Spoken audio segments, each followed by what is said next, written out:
À quand remonte l'interdiction de la baignade dans la Seine à Paris? Les Parisiens et les Parisiennes se baignent dans la Seine dès le XVIIe siècle. Une pratique encadrée par de nombreuses réglementations. Par exemple, dès 1716, la baignade nue est interdite. D'autres réglementations émaillent la seconde moitié du XIXe siècle.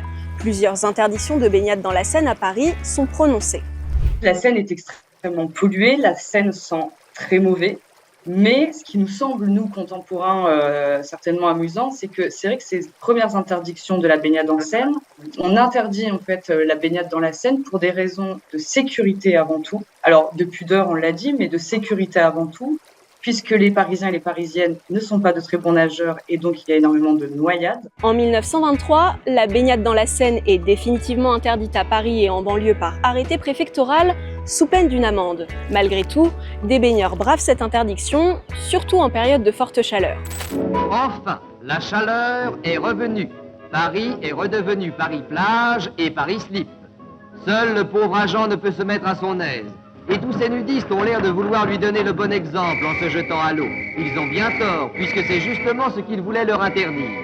La baignade sauvage perdure jusque dans les années 60.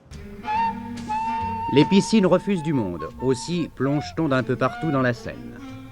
Et les baigneurs quittent la Seine, alors non pas comme on pourrait le penser, vraiment pour des questions de pollution, même si évidemment c'est un critère, mais c'est surtout parce que les quais de Seine en fait sont réquisitionnés pour les voies rapides et donc sont beaucoup moins propices à la baignade. Et donc les baigneurs ont finalement quitté petit à petit les quais de Seine et donc la baignade. Un siècle après l'interdiction de 1923, Paris renoue avec la baignade dans la Seine.